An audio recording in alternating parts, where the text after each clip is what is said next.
we pulled out, we brought two KC-130 tankers, had come up from Thailand to refuel us.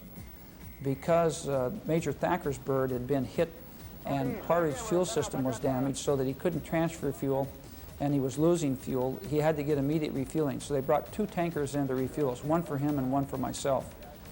We had just joined up together. I joined up with him and we found the tankers and joined up with them, and we were starting to proceed south back towards Thailand, but we were still in northern Laos, right near the North Vietnamese border, and we got reports that a MiG had launched and started a run-in on us.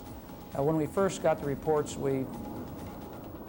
the bird was about 30 miles away, and we weren't very concerned because normally they would launch out of Hanoi, make a big circle around Hanoi, come towards us and turn parallel to us and then turn away from us. Well, he didn't turn parallel and didn't turn away. He started tracking inbound, so we started getting concerned at that time. Also at that time, Major Steve Ritchie, who was our first ace, had been MiG cap, and he was back on the tanker with his flight. They were all getting fuel.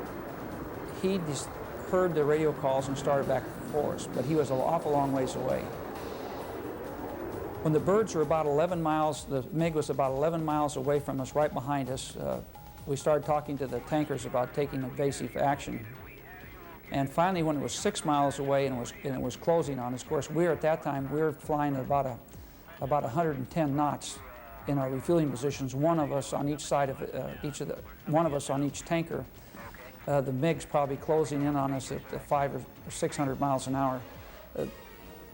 Where we, the helicopters, weren't as sitting ducks because we pulled off the tankers and dove down towards the trees. Now the tankers, he's trying to get his hoses reeled in. It takes a minute or more to get his hoses retracted, and he's trying to speed up. You know, he may be 130 knots by the time he gets his hoses in.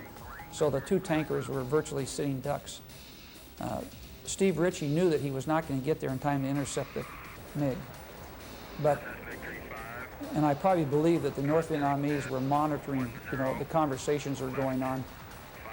He made the conversation to the Air Command and Control aircraft that was airborne at that time that he had the MiG on his radar and he was starting to make the intercept. Well, he told me later he was about 30 miles away when he said that. He had absolutely no chance of making the intercept on the MiG, but the ground controllers monitored that radio call and told the MiG to break off. Now, whether they actually knew it was Steve Ritchie or not, I don't know. I would suspect that they knew who he was and his aircraft, and they probably figured they'd lose that MiG if they didn't get him out of there. So he was able to drive that MiG off just due to the radio conversation.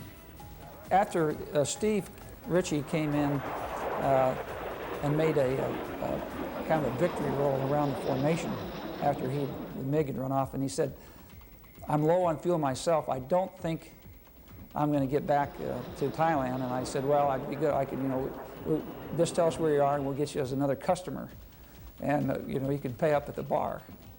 He was an upperclassman of mine at the Air Force Academy, and I knew him quite well.